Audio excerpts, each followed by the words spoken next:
कुछ नहीं है। वफाक जो है उसकी कुल आमदन जो है वो सूद भी नहीं अदा कर सकती। आज हम डिफेंस के खर्चात अजाफी कर्जा लेकर अदा कर रहे हैं। मिनिमम वेज आपने 25 से 32 हज़ार की बहुत अच्छा किया, मगर आप मुझसे बेहतर जानते हैं कि जब भी मिनिमम वेज इंक्रीज़ होती है उस पर स्टे ऑर्डर्स लिए जाते हैं और गरीब मजदूर को वो मिनिमम वेज साल से नहीं मिल रही। रेडी बानों के लिए जो 22 लाख रेडी बान थे जिनका हमने पायलट किया था, अगर आप उस पायलट को स्केल अप करके रेडी बानों के लिए लाइसेंसेस और सपोर्ट अनाउंस कर देते तो क्या ही अच्छा होता, मगर आपने उस प्रोग्राम को जड़ से उखाड़ के फेंक दिया है। हमने एक पॉपुलिस्ट बजट दिया है जिसमें हमने MNAs को खुश किया है। माजरत के साथ कहना चाहती हूँ, हमने हुकूमती एहलकारों को खुश किया है, हमने गवर्नमेंट सर्वेंट्स को खुश किया है। एक पॉपुलिस्ट पॉलिटिकल अपीजमेंट का बजट था। हम इस निज़ाम को जानते हैं, हम इस निज़ाम की नाकामी को पहचानते हैं। अगर हम भी निज़ाम का हिस्सा बन जाएं, आंखें बंद कर लें, ये बात महसूस ना करें कि खराबी कितनी बढ़ चुकी है, खतरात कितने बढ़ चुके हैं, इससे बड़ी नाइंसाफ़ी कोई ना हो। बिस्मिल्लाहिर्रहमानिर्रहीम, अस्सलाम वालेकुम। प्रोग्राम एक्सपर्ट्स में मैं आपको खुशामदीद कहूँगी। नाज़रीन, बजट के बाद PMLN का एतमाद बहाल होने लगा है और वो इलेक्शन के मैदान में उतरने के लिए तैयार हो गई है। नून लीग ने आज वाज़े तौर पर यह ऐलान किया है कि अगस्त में हुकूमत की मुद्दत पूरी होगी और उसके बाद निगरान सेटअप आएगा और नवाज शरीफ की वापसी होगी। पीपल्स पार्टी की भी नाज़रीन सियासी सरगर्मियाँ जारी हैं, मगर इंतखाबी सरगर्मियों से पहले PMLN की जानिब से कौम को तसल्लियाँ और उम्मीद के पैगाम दिए जा रहे हैं। बजट के मुआशी अहदाफ का भरपूर सहारा लिया जा रहा है। प्राइम मिनिस्टर ने नौजवानों को तसल्ली दी है कि घबराने का वक्त खत्म हो गया है, मुश्किल वक्त गुजर गया है, रोजगार और आमदन बढ़ाने का दौर शुरू हो गया है और अब मायूसियों को मिटाना है, तरक्की और खुशहाली की तरफ जाना और नया जो एतमाद है और वो जो उम्मीद है उसे बहाल करना है। वज़ीर ख़जाना की तरफ से भी इसी तरह के दावे हो रहे हैं नाज़रीन, क्योंकि IMF से मायूसी के बाद अब हुकूमत ने तमाम उम्मीदें रूस से लगाई हैं और ये दावा किया जा रहा है कि रूसी तेल से तवानाई की बचत होगी, माली ज़खायर मुस्तहकम होंगे, मुकामी करेंसी में लेन देन होगा और बार्टर ट्रेड को भी फ़रोग़ मिलेगा। मगर नून लीग के अपने ही सीनियर रहनुमा शाहिद खाकान अब्बासी जो हुकूमती दावों को मुस्तरद करते नजर आते हैं, वो पूरे मुल्की निज़ाम को बोसीदा कह रहे हैं और सवाल उठा रहे हैं कि ख़जाना खाली है, बजट खसारे का है, विफाक कंगाल है, जो एक सूद है उसको अदा करने के लिए पैसे नहीं है, हुकूमत आवाम को कैसे रिलीफ देगी, मईशत कैसे बेहतर होगी। इसी से जुड़ा हमारा आज का पहला और बड़ा सवाल होगा एक्सपर्ट्स के लिए कि इलेक्शन से पहले मुआशी बेहतरी से मुतल्लिक हुकूमत के धुआंधार बयानात क्या आवाम यकीन कर लेंगे। पैनल का तारुफ करवा देती हूँ। प्रोग्राम में मेरे साथ आज मौजूद हैं अयाज खान साहब, आमिर इलियास राना साहब, ब्रिगेडियर रिटायर्ड हारिस नवाज साहब, फैसल हुसैन साहब और मोहम्मद इलियास साहब। मैं आप सबको खुशामदीद कहूँगी। ब्रिगेडियर साहब, मैं आपसे आगाज़ करूँगी, क्योंकि जिस तरह मरियम औरंगज़ेब साहिबा बता भी रही थी कि इलेक्शन के लिए हम सब तैयार हैं, जब ये इलेक्शन कमीशन अनाउंस करेगा और अगस्त में मुद्दत ख़त्म होने के बाद निगरान सेटअप आएगा, तो ये बज़ाहिर लग रहा है कि बजट के बाद अब नून लीग का एतमाद बढ़ा है और ये दावा कर रही है। साथ ही ब्रिगेडियर साहब, जिस तरह से कहा जा रहा है कि मुश्किल वक्त गुजर गया है, तरक्की और खुशहाली का दौर शुरू हो गया है, मगर शाहिद खाकान अब्बासी का बयान आपके सामने है, वो कहते हैं कि ख़जाना खाली है, सूद अदा करने के पैसे नहीं हैं। तो क्या ब्रिगेडियर साहब अवाम हुकूमती दावों पर यकीन करें, क्या करें? दुआ देखें, बात यह है कि जब आपके पास खर्च आपका बहुत ज़्यादा है, इनकम कम है, तो कैसे पूरा करेंगे? एक लॉजिकल बात है। तो Khaqan Abbasi, I think he is very realist, और वो ये बात कर रहे हैं कि आपने उम्मीद लगाई हुई है कि इसके बाद आपको फ्रेंडली कंट्रीज पैसा देंगी, IMF बजट से क्लियर हो जाएगा। अब हमारे वही बात है कि पैसा आ जाएगा, फिर हम ऐसे एक्सपेंडिचर करेंगे। 6-7 हज़ार अरब आपका डेफिसिट है, आपके पास वो उसका सूद का पैसा नहीं है, आपके पास इनकम कम नहीं है, आपने डेवलपमेंट फंड में इतना ज़्यादा पैसा दिया है, आप MNA MP को खुश कर रहे हैं सिर्फ इलेक्शन ईयर की वजह। ये ऐसे काम मुल्क का नहीं चलता। अगर आपने IMF वर्ल्ड बैंक से अपना प्रोग्राम अप्रूव करवा लिया होता तो आई वुड हैव सेड कि ठीक है, अभी शायद क्योंकि फ्रेंडली कंडीशन लगाई तो हालात बेहतर हो जाएंगे, वो भी नहीं है। फिर अब यहाँ तक कह रहे हैं कि हम उनकी परवाह नहीं है, हमने भी एक भी प्लान बना लिया है, वो भी कोई प्लान ऐसी बात नहीं है। तो कैसे चलेगा सिस्टम? फिर आपने घर में अपने आप को जो इन हाउस ऑर्डर आपने नहीं ठीक किया, put your house in order. आपने कहीं से पैसे की बचत नहीं की। आप कहें देखें हमने ये एक्सपेंडिचर कम करके हमने 300-400 अरब रुपए ये बचा लिए, इसको हम इस्तेमाल करेंगे और हम इस तरीके से अपने डेफिशिएंसी को पूरा करेंगे, वो भी नहीं है। FBR में आपका जो पैसा चोरी होता है आपने उसके लिए भी कुछ नहीं किया। स्टेट कॉर्पोरेशन को 800-900 रुपए देते हैं, आपने कहते हैं चलें ठीक है जी, अब हम 4 एंटरप्राइजेस को हम प्राइवेटाइज करेंगे, उससे हमारा ये पैसा बच जाएगा और हमें इसके साथ इनकम भी शुरू हो जाएगी, I would say yes then it is okay. No, वो भी हम कहते थे कि वो ठीक है, वो भी नहीं आपने किया। तो हम किस बात पर, इंटर बैंक डॉलर का रेट देखें कितना फर्क है, इससे क्या फॉरेन रिमिटेंस आएगी या लोग हुंडी से वेस्ट करेंगे? एक्सपोर्ट आपकी जा नहीं रही है, इंपोर्ट आपने आर्टिफिशियली रोकी हुई है, जाकर ट्रेड डेफिसिट कम हो जाए, वो भी आपकी बात नहीं बन रही है। फिर मेरे ख्याल में द इशू इज कि आपको कहीं ना कहीं 20 साल में अगर एक फाइनेंस मिनिस्टर मिलता है, at least find a better finance minister. Pakistan में ऐसी बात, और इसलिए हम कहते हैं कि प्रेसिडेंशियल फॉर्म होना चाहिए where you are not restricted to senators, MNAs, MPs, then you can select out of 24 crore of people, उनमें से आप ले लें। तो इसलिए ये चीज़ों को हमें अब देखना है कि पाकिस्तान के लिए क्या बेहतर। देखें, अब वो ज़माने गुजर गए हैं। Now Pakistan is a target because we are nuclear country, we are Islamic country, हमारी जियोस्ट्रेटेजिक इक्वेशन बची है, हम इकोनॉमिक तरक्की सीपैक से करना चाहते हैं, पीपल आर वरीड। तो हमने देखना है, डिसाइड खुद करना है एज ए मिनाज कौम कि हमने क्या करना चाहते हैं। इसलिए आज ये चीज़ें बिल्कुल ये पॉसिबल नहीं। इकोनॉमिक इंजन, एग्रीकल्चर, कोई उसके लिए कुछ नहीं है कि नए सीड आएंगे, नई रिसर्च होगी, आपके पास इतने ज़्यादा इंस्टीट्यूट हैं, कुछ रिसर्च नहीं है। आप इवन कॉटन का बीज जो है वो भी अब इंपोर्ट करते हैं, यूरिया इंपोर्ट करते हैं। What are we doing from inside Pakistan में, क्या करें? लास्ट हाइड्रो प्रोजेक्ट्स जो पाकिस्तान की लाइफ है कि सिर्फ आप अगर बलोचिस्तान और गिलगित बल्तिस्तान में हाइड्रो प्रोजेक्ट्स लगा लें, जो छोटे छोटे लगा लें डवीन के लिए, 1 लाख मेगाटन बिजली we can generate through hydro projects. क्यों नहीं करते? IPPs किसके हैं आप वो देख लें, ठीक, तो कोल प्लांट्स किसके हैं, ये चीजें तो ये करने की जो हम नहीं करते हैं। बिल्कुल आप सही कह रहे हैं आमिर साहब। जिस तरह ब्रिगेड साहब कह रहे हैं कि जो काम करने के हैं वो वाकईतन हम नहीं करते हैं। चलिए, बेटर फाइनेंस मिनिस्टर तो दूर की बात है, हम जो हमारे मुल्क में ऐसे ब्रेन्स मौजूद हैं हम उनसे भी ब्रेन स्टॉर्मिंग नहीं करते हैं अब कि क्या इशू हैं जो एक्चुअल उस फील्ड से मुतल्लिक है फाइनेंस की अगर बात करें। तो आमिर साहब, ये जो शायद खाकान अब्बासी साहब कह रहे हैं इनकी बात का यकीन करें, या जो प्राइम मिनिस्टर साहब कह रहे हैं कि आगे आने वाले दिन बड़े अच्छे होंगे और आवाम को एक यकीन दिला रहे हैं, और वज़ीर ख़जाना साहब भी कह रहे हैं, तो क्या हकीकत क्या है आमिर साहब? बड़ी मज़े की गुफ्तगू ब्रिगेडियर साहब ने की है और शाहिद खाकान की आपने सुनाई। शाहिद खाकान भी उनमें से एक हैं जो इस तरह इमरान खान 26 नवंबर को अपनी मर्ज़ी का चीफ लाना चाह रहे थे, तो ये भी इमर्जिंग पाकिस्तान बनाना चाह रहे हैं, क्योंकि इनकी मर्ज़ी नवाज शरीफ ने नहीं मानी थी जो नाम इन्होंने दिया था। और अब ये बड़े बेकरार होकर ना घूम फिर रहे हैं शाहिद खाकान अब्बासी साहब। और इनका आखिरी बजट देख लें जो मिफ्ता ने पेश किया था और जो डार ने पेश किया, एग्जैक्टली ये पॉपुलर बजट ही होता है। जो मर्जी कहें, जिन्होंने इलेक्शन में जाना है वो फाइट नहीं कर रहे होते। लेकिन ब्रिगेडियर साहब ने जैसे कहा कि जी एग्रीकल्चर में तो जाहिर है कि ज़ीरो रेट कर दिया बीज की इंपोर्ट पे, ताकि पाकिस्तान के अंदर बजाय आप कोई लंबा काम करें, दुनिया ने बहुत रिसर्च किया, आप कहीं से मंगाएं। आप बिल्कुल काश्तकारी भी करते हैं ब्रिगेडियर साहब, तो इनको तो पता है कि इसका फ़ायदा कितना होना है। मुझे नहीं पता कि इनको क्यों नहीं नज़र आया, इनको नज़र ज़रूर आ रहा है। सदारती निज़ाम वो बड़ी ख्वाहिश है पुरानी लोगों की। और जब डॉलर की हालत ये हो, पाकिस्तान को IMF जियो पोलिटिकल सिचुएशन की वजह से दबा रहा है, एक हम चाइना शिफ्ट कर रहे हैं, हम मशरिक की तरफ देख रहे हैं, तो आप इस वक्त निजकारी नहीं कर सकते, आपको कोई ख़रीदार नहीं मिलेगा और जो मिलेगा वो बहुत कम पैसे देगा। तो ये जाने वाली हुकूमत निजकारी का प्लान अपने बजट में नहीं दे सकती और नहीं देना भी नहीं चाहिए। स्ट्रक्चरल इस्लाहात भी ये लोग नहीं कर सकते जब आप इलेक्शन में जा रहे होते हैं। हाँ, फंड आपको देना पड़ता है, अनाउंस करना पड़ता है, और आप को पता है कि ये जितना मर्जी अनाउंस कर दिया है, इनके पास जब 1 जुलाई आएगी तो हार्डली इनके पास 42 दिन, यानी पूरी एक्सट्रीम पूरी कर लें तो 42 दिन होंगे। उसके अंदर तो स्कीमें आके अप्रूव भी नहीं होंगी इनकी, कि जी जो इस वक्त गम खाए जा रहा है ना सारी, जो जैसे सानिया नश्तर कह रही थी फलां, मुझे ये पता लग जाए कि सानिया नश्तर ने मिनिमम वेज पे कितने स्टे ऑर्डर अपने दौरे हुकूमत में ख़त्म कराए थे, ताकि वो जो गुर्बत के खात्मे की वज़ीर थी, इन्होंने जो 2000 रुपये की कहानी के अलावा जो पहली हुकूमत पीपल्स पार्टी और मुस्लिम लीग नून की इकट्ठी आई थी 2008 में, जब ये बेनज़ीर इनकम सपोर्ट प्रोग्राम शुरू हुआ था, उसके अंदर इन्हांस किया, इन्होंने भी तकरीबन दुगना कर दिया, 80% बढ़ा दिया उस प्रोग्राम को।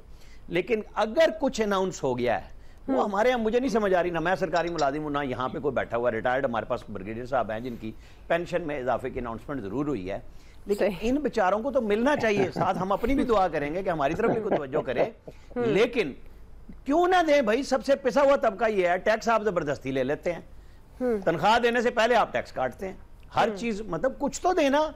जो कारोबारी आदमी है, क्या आप में से कोई जो कारोबार वाला है वो कहता है कि जी शहर में पूरे कराची में ढूंढेंगे, इस्लामाबाद में 1-2 दुकानें मिलेंगी, लाहौर में भी, वो कहेंगे कि हमारे पास पुराना स्टॉक है तो हम इसको नए रेट पे नहीं दे रहे जब तक नया रेट आ नहीं जाता, वरना पर्चियां चेपी हुई मिलती हैं कि जी ये नया रेट लग गया। यहाँ कोई बंदा जो कारोबारी आदमी है वो फौरी तौर पे रेट बढ़ा के अपना नफा नुकसान पूरा करता है, और कंज्यूमर के तौर पे इन दी एंड हम लोग जाते हैं जो मुलाजिम पेशा लोग होते हैं।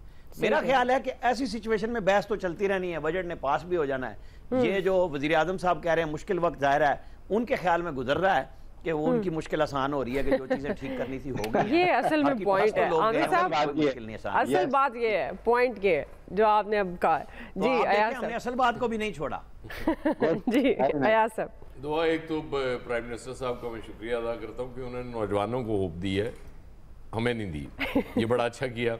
नौजवान होपफुल हो जाए और उनके लिए बहुत अच्छे दिन आ रहे हैं। बात यह है कि आपके पल्ले है ही कुछ नहीं। आपने अपने साथ दुआ को क्यों मिलाया है, मुझे ये समझा। नहीं वो मेरी बात नहीं कर रहे, वो आप सब एक्सपर्ट्स की बात करें यार। ये मतलब आप ये लड़ाई कराना चाह रहे हैं बड़ी शदीद किस्म, बल्कि जंग हो सकती है इस पे। नहीं मतलब नहीं सर, मैं वैसे साइड पे हो गई हूँ, सब एक्सपर्ट्स की बात कर रहे हैं। मैं तो अपनी बात कर रहा हूँ, तो अल्लाह का बड़ा करम है क्योंकि होप नहीं दिलाई, होप दिला भी थे। तब लिटरली आपके पल्ले है ही कुछ नहीं। मतलब ये जो बजट है, इससे बड़ा फ्रॉड और क्या हो सकता है कि 2 महीने की हुकूमत आपको 12 महीने का वो बजट दे रही है और उसमें भी पल्ले कुछ नहीं है। शायद खाकान अब्बासी का जो मर्जी दुखड़ा होगा, लेकिन बात वो ठीक कर रहे हैं, बिल्कुल ठीक कर रहे हैं। आप इस तरह कितनी देर चला लेंगे चीज़ें, मुझे ये नहीं समझ आ रही। ठीक है, हम चूँकि उसके हमेशा से हामी रहे हैं कि जी पॉलिटिकल सिस्टम चलना चाहिए, जमहूरियत होनी चाहिए और कुछ नहीं होना चाहिए। हमने सारे सिस्टम भी देख लिए, कहीं से कोई खैर की तवक्को हमें नहीं मिली। जब हम बात करते हैं इंडस्ट्रियलिस्ट की बात करते हैं, बिजनेसमैन की बात करते हैं, तो ये जो बजट देने वाले हैं ये सारे खुद वही तो काम कर रहे हैं। किसी का यहाँ काम है, ये किसी का बाहर होगा। तो इन्होंने, आप इनसे कैसे तवक्को कर सकते हैं कि ये तनख्वाहदार तबके के बारे में सोचेंगे और उनकी बेहतरी के लिए कुछ करेंगे? सवाल ही पैदा नहीं होता। ये लैपटॉप स्कीम शुरू कर देंगे और इस तरह के कोई ड्रामे शुरू कर देंगे और बात उस पर वाह बात हो जाएगी।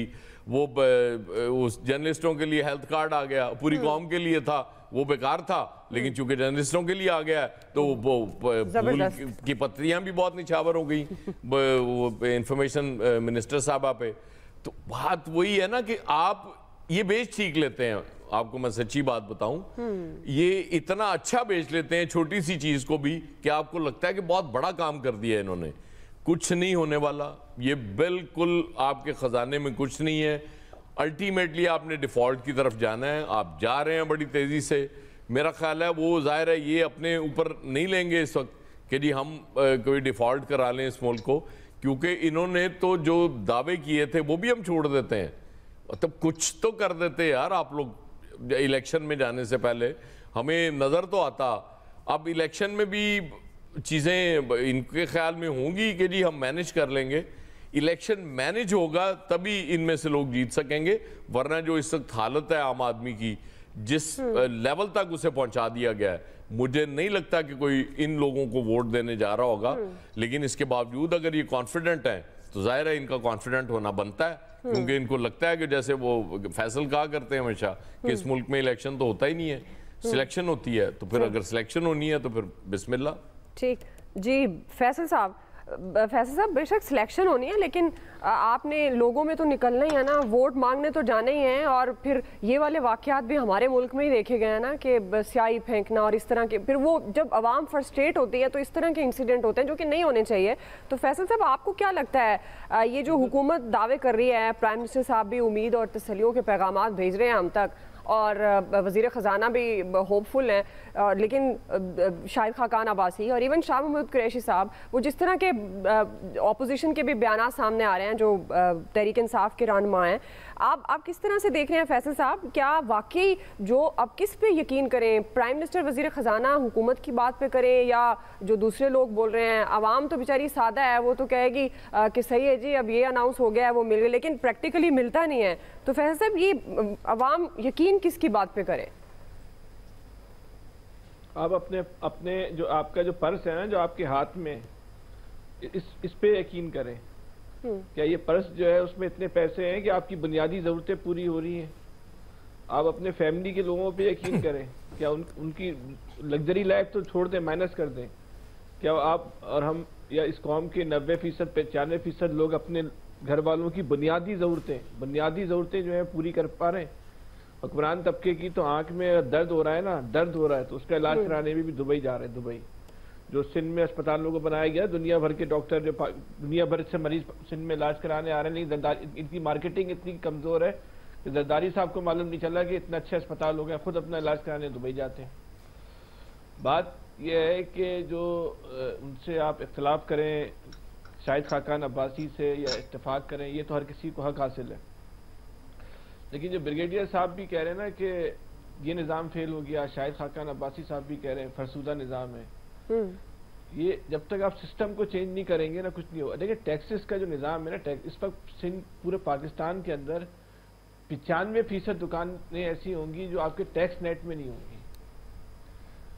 अच्छा, फिर आपकी यह जिद है कि इस टैक्स पे जो है वफाक ने अपना कंट्रोल रखना है। आपके पास इतना दमखम है इस मुल्क के अंदर कि ये कर्जों से भी निकल सकता है और अपने आप को खुद से भी पाल सकता है। आप ये जीएसटी का टैक्स जो है आप बिल्कुल गली मोहल्लों में दे दें, आपकी 100% दुकानें जो है ना रजिस्टर्ड हो जाएंगी।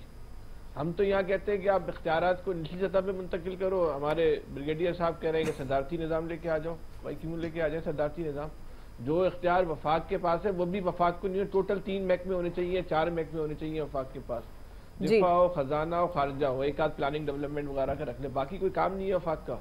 क्यों रखे हुए वफाक ने? खरबों रुपए आपके जो है ना इस बेमकसद महकमों पे आपके जो है खर्च हो जाते हैं, इसका कोई रिजल्ट नहीं है। 18वीं तरमीम के बाद भी देख लें, जो महकमे सूबों को मुंतकिल हुआ है, क्या वो महकमे वफाक ने अपने एंड पे खत्म कर दिए? ये तो बहुत आसान सी बात है ना, इसके लिए कोई बहुत बड़ी साइंस नहीं है। क्या आपने जो महकमे सूबों को मुंतकिल किए हैं तो खत्म कर दें वफाक से वो? आज भी उस पर अरबों रुपए आपका जो खर्च होता है, क्यों होता है भाई? आपके बाद जो 400 नहीं हजारों रुकनी जो काबीना बनाते हैं, आज भी सुना किसी को 2 दिन पहले कल कोई खबर छपी हुई थी, एक नया वज़ीर आज़म ने अपना माविन खुसूसी का इजाफा कर लिया। भाई क्यों कर रहे हो यार? अगर वाकई इनको इस पे सूरत हाल इतनी खतरनाक है तो जिस तरह की ये फौज बना रहे हैं, अच्छा फिर किसी से ये पूछते हैं कि भाई जो माविन खुसूसी या जो वजीर या वफाकी वजीर या वजीर मुमलिकत आ रहा है, उससे इस कौम को क्या फायदा पहुंच रहा है? उसकी ऐसी कौन सी सलाहियत है, उसका ऐसा कौन सा दिमाग है जो आम आदमी को डिलीवर कर रहा है? नहीं कर रहा। आपको जो टैक्सेस का निजाम है, आप सिस्टम चेंज नहीं करेंगे, टैक्सेस के निजाम को चेंज नहीं करेंगे, टैक्सेस के निजाम को जो है लोकल सतह पे लेकर नहीं आएंगे, बिल्कुल गली मोहल्ले में लेकर नहीं आएंगे। आप इस मुल्क के मसाइल कुछ भी कर लें, आप कुछ भी कर लें, नहीं कर सकते। आप सिर्फ सिंध का जो रेवेन्यू जनरेशन है उसका 95% जो है वो कराची में जनरेट होता है। सही। सिंध की रेवेन्यू जनरेशन का जो सूबाई टैक्सेस है उसका 95% जो कराची जनरेट करता है। तो बाकी शहर में क्या मकान नहीं है? वहाँ गाड़ी नहीं चलती, वहाँ बिल्डिंग नहीं बनती, वहाँ चालान नहीं होते, वहां से तो कोई रिकवरी नहीं है। भाई ये आप वहाँ के लोगों को दो टैक्स कलेक्शन, अब कोई किसी को नहीं पाले, सब लोग खुद अपने आप को पाले, हर शहर हर जिला अपने आप को खुद पाले, आपके मुल्क के माशी मसाइल भी हल हो जाएंगे। करे कौन? सोचे कौन? इसलिए नहीं कर सकते। ये निजाम इन ताकतवर लोगों की मौत है। ये निजाम के तहत जो है ना, जैसे जो एयाज साहब कह रहे हैं कि सिलेक्शन होगा जीत जाएंगे, लेकिन ये जो निजाम है जिसमें आम आदमी के पास इख्तियार होगा वो उसमें आप कभी सिलेक्शन से नहीं आ सकते। ठीक, वहाँ आप सिर्फ मेरिट पर आ सकते हैं। वहाँ आप सिर्फ गली मोहल्ले में जब फैसले होंगे ना हमारे आपके हुक्मरानों के, जब इस मुल्क के मसाइल हल होंगे, कौन करेगा? नहीं होने देंगे कभी। हमारी मेरिट पे कराओ ना, नहीं रहमान को आवाज उठाते रहेंगे चाहे जितना बुरा लगे। जी ब्रिगेड साहब आप कुछ कहना? कराची में मेयर देखें, दुआ मेरा सिर्फ पॉइंट ये है कि मैं लेबर काउंसिलर लेवल की गुफ्तगू तो करो ना। चले अच्छा ब्रिगेडियर साहब, दुआ मेरा सिर्फ ये पॉइंट है कि मैं इसलिए नहीं कह रहा प्रेसिडेंशियल। देखें ये जो ब्लैकमेलिंग में 80-85 MNA ये बने में मिनिस्टर एडवाइजर, ये खत्म हो जाएगा। MNA MBA कानून साजी करेंगे, 20-22 मिनिस्टर्स एडवाइजर्स टेक्नोक्रेट ये होंगे, लेकिन ये ब्लैकमेल नहीं होंगे। और लोकल बॉडीज को स्ट्रॉन्ग कर ले, जो फैसल बात करें, that is what is the recipe for Pakistan honestly. जी ब्रिगेडियर साहब, जो लोग इस ब्रिगेडियर साहब, सिस्टम से फायदा उठा रहे हैं, आप इसकी बात उनको सबको स्टेटस को सूट करता है, उनको ये सिस्टम चेंज होता सूट नहीं ये करता। बात है, ये इशू है, this is here I agree, ये इशू है सर, बिल्कुल सही बात, ठीक है, बिल्कुल सही बात जी। ये देख लें, इलियास साहब का टाइम सारे खा गए हैं मैं मिलके। बात सभी को मालूम होगा, सदर के पास कोई इख्तियार होना चाहिए। लिहाजा ठीक है, पहली आप दफा सारे बोल रहे हैं, मैं नहीं बोला। ठीक है, नहीं इलियास साहब आपको टाइम अच्छा बोल के कह रहे हैं, मैं नहीं बोला, आपको दुआ अंदाजा करें आप। एक बात जी जी फैसल साहब, शुक्र है मैं नहीं बोला। जी फैसल साहब, ये आप ये इस बात को बिल्कुल इस तरह समझ लें कि ये निजाम तबका इशराफिया को इतना सूट करता है कि जब भी हम आम आदमी की बात करते तबका इशराफिया चीखने लगती है। ये मैं गलत तो नहीं बोल रहा ना? वो आप क्या खाने लगते हैं इलियास वो साहब, क्या खाने लग जाते हैं आप? तब क्या इशराफिया की आखिरी निशानी देखिए क्या खाते हैं आप? पॉपकॉर्न। हाँ, मेरा ख्याल लेबर काउंसिल तो सिर्फ यही खाते हैं ना। देखिए चलें आप इलियास साहब की टर्न है और मैं आप सबसे गुजारिश करूंगी इलियास साहब को मौका दें। यार इलियास बड़ी साहब, ज्यादती की आप लोगों ने इलियास साहब के साथ आज। जी जी इलियास, गवर्नमेंट के पास जो है ना इस वक्त देने को कुछ नहीं आवाम के लिए, तो इसलिए वो ज़बानी जमा खर्च बताएगी कि हम ये करें। जाहिर है उन्होंने इलेक्शन में जाना है, तो इलेक्शन में जो हकीकत है वो तो जाहिर है। अब्बासी साहब बताएंगे कि इनके पास तो कुछ नहीं है, खजाना खाली है, तो जाहिर है वो चीखेंगे। तो इसके बारे में IMF अगर इनके पास अगर ये टर्म ये शराइत पूरी कर लेते, इनके पास खजाना पूरे होते, तो IMF इनको पहली किस्त ना दे देती कर्जे की। जाहिर है इनके पास कुछ नहीं, IMF की ये शर्तें पूरी नहीं करती। जब वो शर्तें लगाते हैं कि जी इशराफिया पर टैक्स लगाएं, तो ये कहाँ लगाते हैं? टैक्स की बेस बढ़ाएं, कहाँ बनाते हैं? बैंकिंग कॉर्पोरेट सेक्टर में टैक्स के रेशो बढ़ाएं, ये कहाँ बढ़ाते हैं? उस तरह तो नहीं बढ़ाते। ये उस तबके पर लगा देते हैं जो टैक्स पेयर पहले ही टैक्स पेयर है, उस पर टैक्स लगा देते हैं। अब जाहिर है इनको वापस लेना पड़े जो टैक्स की दुकानदारों पर लगाया था कि 10 गज से ज़्यादा जो इसकी दुकान है उस पर इतना लगा रहे हैं, 10 फुट से ज़्यादा सेल टैक्स की शरह बढ़ा देते हैं। तो फिर वो ताजर वो एहतजाज करते हैं, उसको बाद में मिनिमाइज़ कर लेते हैं या कम कर लेते हैं या उनकी बात मान लेते हैं। जाहिर है ताजर इस पर खुश हो जाते हैं कि जी हमारे साथ ये हो गया। बेसिकली आवाम को जब तक समझ नहीं लगेगी इनकी सही तरह कि ये इनके साथ क्या गोरख धंधा करते हैं, इनके लिए कुछ आम आदमी के लिए तो कुछ नहीं लेके आते। सिर्फ टैक्स बढ़ा देना, 10-15% टैक्स या 20% जो तनख्वाह बढ़ा दी, उसमें किसको फ़ायदा हुआ? जो दूसरे लोग हैं उनको क्या फ़ायदा मिलता है? उनको बेसिकली जब तक आप अपनी इकॉनमी की ग्रोथ के लिए कुछ नहीं करेंगे, लोगों को रिलीफ नहीं देंगे बिजनेस में, या देखें जिस तरह ज़राअत में दिया है कि 0 ड्यूटी कर दी है अगर बीज के लिए, तो इनपुट जब आपकी कॉस्ट कम होगी तो तब इंडस्ट्री तरक्की करेगी, लोगों को रोजगार मिलेगा, तो आपकी तब एक्सपोर्ट्स बढ़ेंगी। जब आपकी इंपोर्ट ही इतनी महंगी है तो आपकी एक्सपोर्ट के डेफिसिट तो उधर ही शुरू हो जाते हैं। तो जाहिर है आपने आज तक अपनी इंडस्ट्रियलाइजेशन के लिए कुछ किया ही नहीं है। सारी गवर्नमेंट्स आती हैं, आके नारा लगा के चली जाती हैं हम ये करेंगे वो करेंगे। आपने अपनी जो यूथ है उसको इस्तेमाल ही नहीं किया कभी। उसके लिए उनको हुनर सिखाएं, उनको आगे बढ़ाएं काम करने के लिए। आपकी एवरेज जो क्या है, आपके देख लें जो लोग हैं ज्यादा, उनकी 40 साल तक उम्र है जो ज्यादातर आबादी है आपकी। आप फिर देख लेंगे कि एक पार्टी को क्यों ज्यादा वोट जाते हैं। जाहिर है लोग तंग हैं, बेजार हैं पुराने सिस्टम से, तो वो दूसरी तरफ जाते हैं। गवर्नमेंट को चाहिए सोचना चाहिए, समझना चाहिए। गवर्नमेंट तो कुछ नहीं करेगी, ये तो सिर्फ एक पेंट करके चली जाएगी ताकि हमें वोट मिल सके इलेक्शन में। तो लेकिन उनको पता नहीं इस दफा मैदान में दंगल में कितने प्लेयर हैं। बट ये भी सच है कि अब वो वाला शायद दौर नहीं है कि सिर्फ आपकी बातों से आपको वोट मिलेगा। आप प्रैक्टिकली आवाम को रिलीफ देंगे तो आपको भी वोट पड़ेगा। और अब आप जितनी भी ये कागज़ पर बातें कर लें, वो चाहे बजट डॉक्यूमेंट हो या प्राइम मिनिस्टर साहब जिस तरह की उम्मीदें दिला रहे हैं, अच्छी बातें हैं। अगर ये प्रैक्टिकल होते हैं तो ये बहुत अच्छी चीज़ है। आवाम वही बात का यकीन करेगी जो उनको हकीकत में उनके दरवाजे पर जो उनको रिलीफ मिल रहा होगा। ब्रेक लेते हैं नाज़रीन, ब्रेक से वापस आएंगे और हमारा दूसरा सवाल आज होगा तहरीक इंसाफ पाकिस्तान मुखालिफ प्रोपागंडा में पेश है। वज़ीर दाखिला राना सना ने 9 मई के मास्टरमाइंड और सहूलतकारों की जल्द गिरफ्तारी का इंदिया दे दिया है। हम सवाल ये रखेंगे कि गवर्नमेंट अहम शख्सियात के खिलाफ कार्रवाई से गुरेज़ा क्यों है। राय लेंगे ब्रेक के बाद।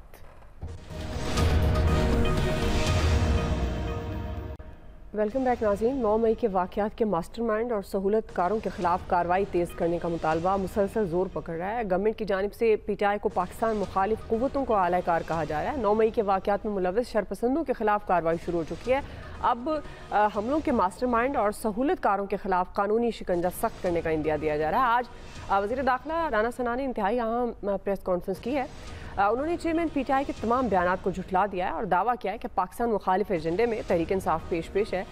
9 मई के वाक़यात के ताने बाने इसराइल और दुश्मन कुव्वतों से मिलते हैं। ठोस सबूत और इकबाली बयानात भी मौजूद हैं। 2 से 3 हफ्तों में बड़ी कार्रवाई होगी।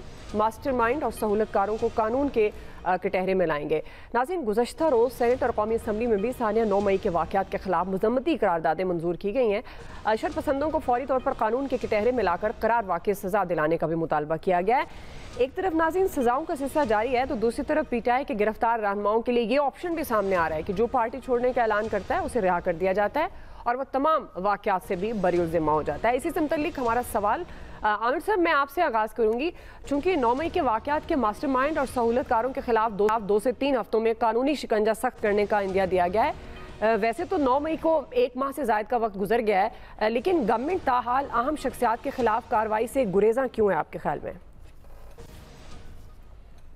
अच्छा, असल में हमारे यहाँ ना एक सांस में एक सवाल होता है और उसी सांस में उसका जवाब आ जाता है। जैसे PTI के चेयरमैन ने कहा कि जी 48 घंटों में आपके पास तो सबूत आ गए और ये प्री प्लान था काम।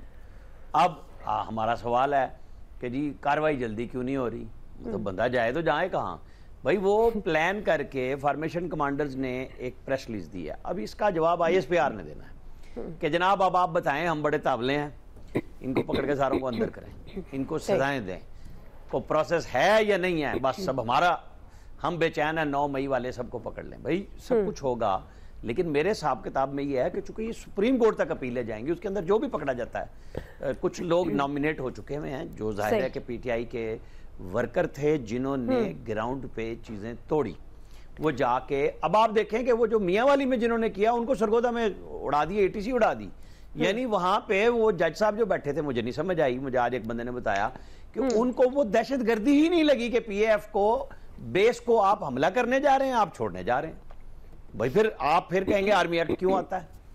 ये वही थे ना सिविलियन जजेस, जब दहशतगर्दी तालिबान की जो TTP की थी और रूज पे थी तो ये सजाएं क्या केस नहीं सुनते थे। फिर फौजी अदालतें लगी, आईनी तरमीम की, सुप्रीम कोर्ट से 1 टाइम स्पेशल इजाजत ली गई कि ये अलग अदालतें होंगी 1952 के एक्ट से हटके, और फिर वो सजाएं दी गई।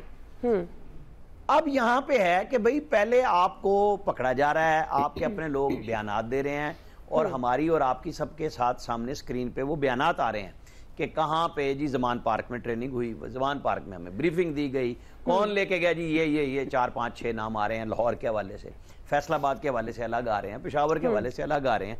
हर जगह पे एक काम हो रहा है कि नज़्म ज़ब्त भी रहे, क्योंकि ये नहीं होना कि जी किसी कर्नल साहब ने बैठ के आना है और समरी ट्रायल करनी है और ठोक देना है और उसके बाद कुछ भी नहीं होना। नहीं, ये अपील आर्मी चीफ के पास भी जाएगी और उसके बाद हाई कोर्ट है, फिर सुप्रीम कोर्ट है, और ये जब आर्मी जिम्मेदारी ले रही है तो सबूत भी उन्होंने ही देना है फिर उस बात का कि जी उसके अंदर कोई लूप होल ना हो, झोल ना हो। मेरे ख्याल में चूंकि इस वक्त जो आप IG पंजाब की डॉक्टर उस्मान अनवर की प्रेस कॉन्फ्रेंस सुनेंगे, उन्होंने बहुत क्लियर हेडेडली बताया कि जी क्या क्या सबूत हैं, किस तरीके से जियो फेंसिंग हुई और कितनी कॉल्स किस लीडर के साथ हुई।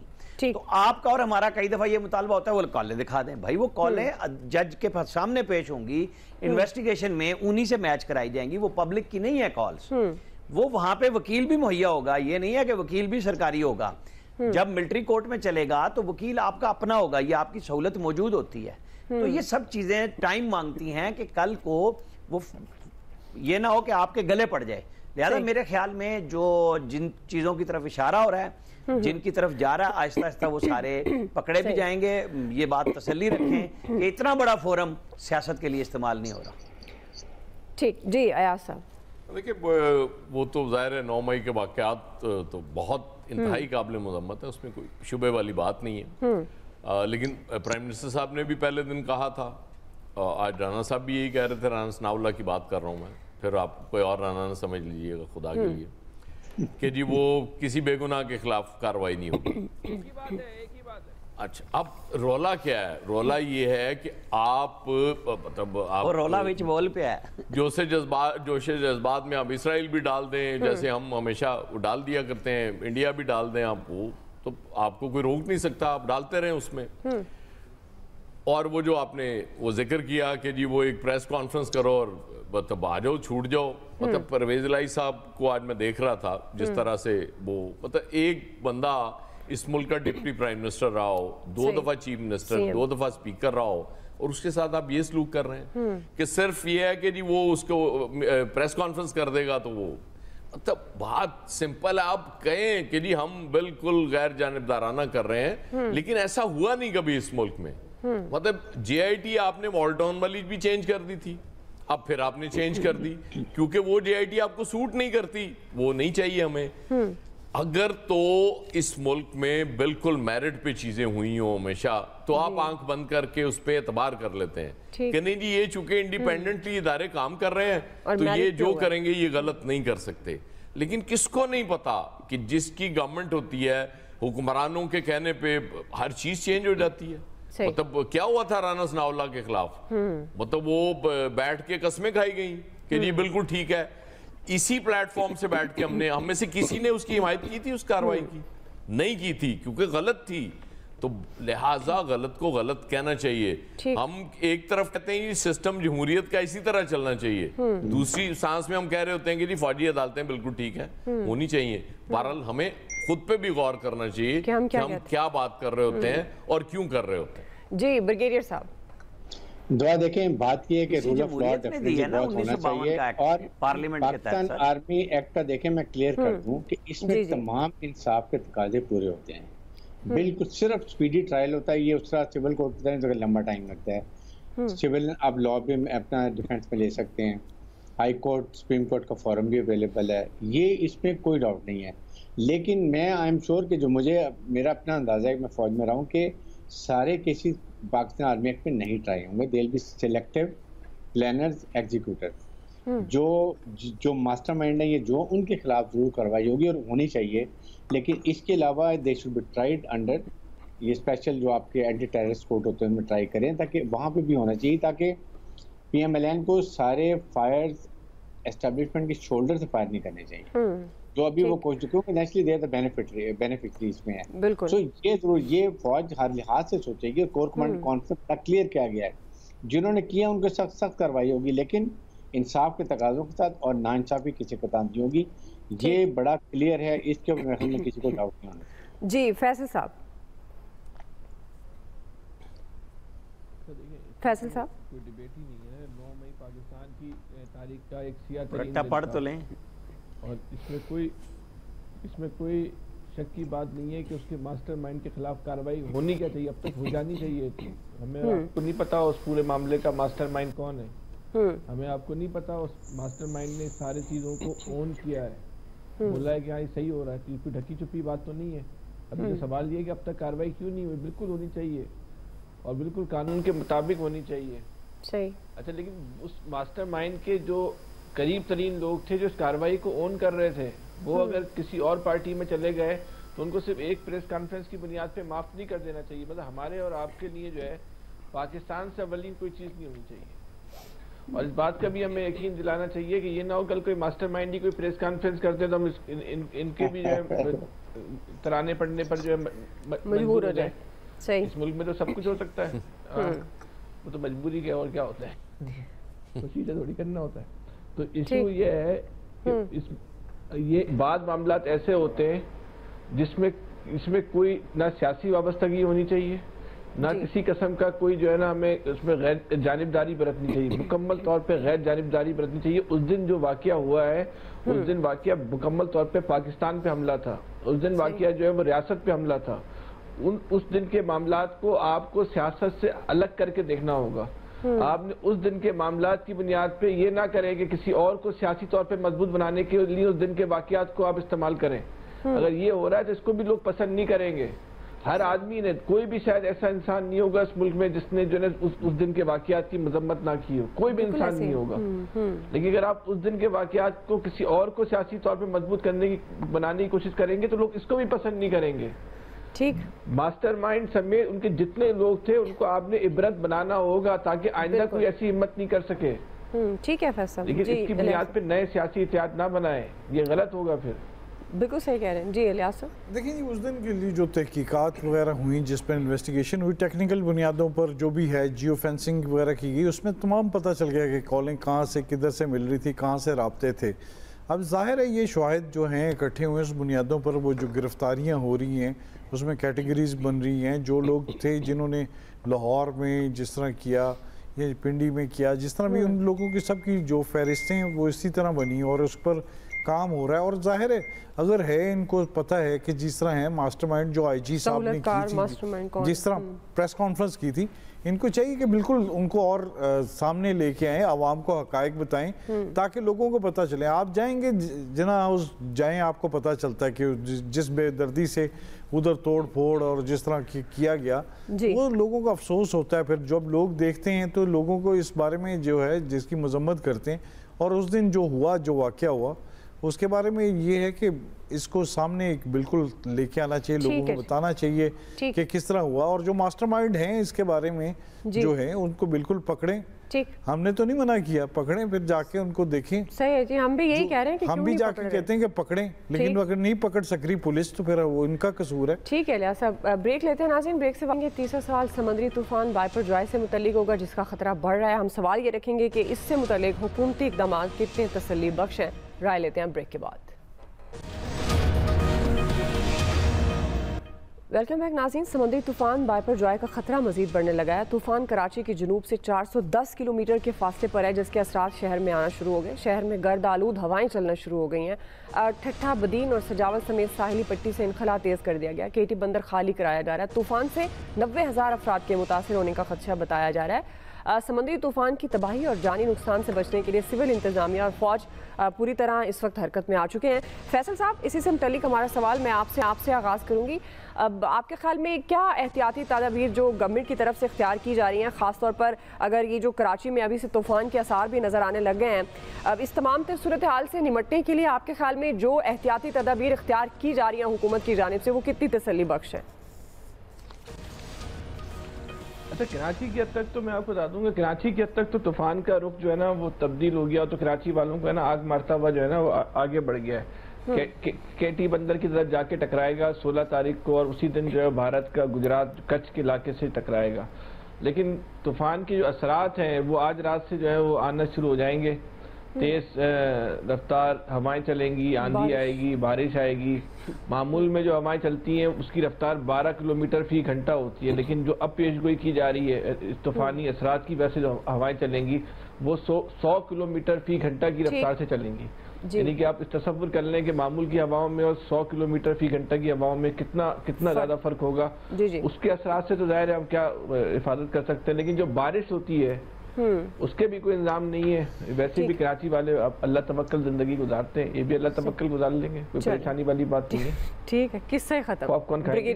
ब्रिगेडियर साहब, देखें इस दफ़ा सिंध हुकूमत ने कम अज़ कम मैं देख रहा हूँ काफ़ी एक उन्होंने एडवांस कोई काम किया है। लेकिन वही बात है कि फ़ौज हर जगह मौजूद है। जिस तरीके से क्या आप बातें की जा रही थी और आप रियलाइज़ करने से फ़ौज हर जगह मौजूद होती है।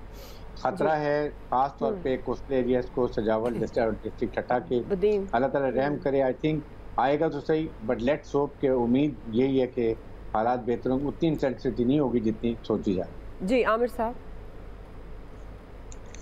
अल्लाह ताला के साथ दुआ हम सब भी कर रहे हैं और सारे पाकिस्तानी भी कर रहे हैं, जहाँ भी दुनिया में लोग बैठे हैं। जाहिर है कि यही होती है कि ये कुदरती आफत है। वो तो बड़े बड़े अमेरिका में भी जब इस तरह का साहिल से टकरा जाए तो कुछ नहीं बचता। तो अल्लाह का शुक्र है कि कराची की साइड से निकल रहा है। और जनरल इफ्तिखार बाबर जो कोर कमांडर कराची हैं वो भी कल अंदरूनी सिंध में मौजूद, सारी जगह पे फ़ौज लग गई हुई है, लोगों की नकल मकानी भी कर रहे हैं, इनखला करा रहे हैं। बहुत अच्छी बात है कि जितने आप एक्टिव हों, सारे सरकारी इदारे हैं, फ़ौज हो, सिविलियन इदारे हों, सारे सरकारी हैं और अपने ही लोगों के काम आते हैं, इसी वजह से होते हैं।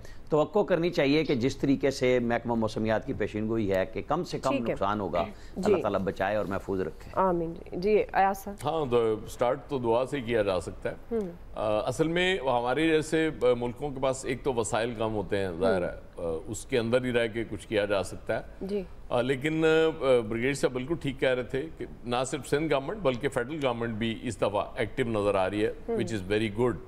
वसाइल का, और फिर हमारे लोगों का भी एक मसला है, लोग भी बाज़ दफ़ा ताउन नहीं करते। आपको पता है ना, वो तूफान आ रहा होता है और लोग साहिल पे पहुंचे होते हैं देखने के लिए, तो मेरा ख्याल है ये लोगों को भी रियलाइज करना चाहिए कि जब गवर्नमेंट कह रही है या फौज या जो भी हेल्प कर रहे हैं कि जी निकले यहाँ से फिल वक्त, और आपको निकल आना चाहिए। लेकिन हमारे लोग इससे भी डर रहे होते हैं ना कि पता नहीं यहाँ से गए तो हमारे घर ही लूट लिए जाएंगे, तो इसलिए मेरे ख्याल वो मसाइल होते हैं। स्टिल गवर्नमेंट चूँकि एक्टिव है तो इसलिए उम्मीद है कि नुकसान कम से कम होगा। जी इलियास साहब। जी अल्लाह ताला का शुक्र है कि जी अब जो बताया जा रहा है कि कम से कम नुकसान होने का खर्चा है इस तरह के पास से गुजर जाए, तो इसके लिए जो इनखला करवाया जा रहा है लोगों को तावन करना चाहिए पाक फ़ौज के साथ, दूसरे सिविल अदारों के साथ, ताकि उन लोगों को बचाया जा सके। ताकि ये अगर साहिली इलाकों से लोगों को हटाया जा रहा है इसलिए उनके फ़ायदे के लिए, ताकि वो नुकसान में जैसे कि कह रहे हैं 90,000 जो अफराद हैं मुतासर होंगे, तो ज़ाहिर है इन लोगों के लिए गवर्नमेंट को भी, सब लोगों को मिल के, दूसरे सूबों को भी मिल के इस चीज़ के लिए करना चाहिए। कुदरती आफत है और लोगों को ज़्यादा से ज़्यादा सहूलत देनी चाहिए ताकि लोगों को बचाया जा सके। और जो ये है तूफ़ान अगर बचत होती है, इससे जितना नुकसान होता है तो गवर्नमेंट ने वो भी फ्यूचर में उसको कंपनसेट करना चाहिए। ये अल्लाह ताला का शुक्र है कि हमें हालात का इदराक हुआ और उसके लिए बड़ा गवर्नमेंट ने पहले एफर्ट्स करना शुरू कर दिए। जी चलें जी, ये गुड है कि पहले से एक्टिव है और फेडरल की सतह पर भी और ख़ास तौर पर सिंध हुकूमत भी, लेकिन दुआ भी करनी चाहिए कि अल्लाह ताला सबको अपने ज़ुबान में रखे। आज के एक्सपर्ट से इतना ही, फीडबैक दीजिएगा। ख्याल रखिए।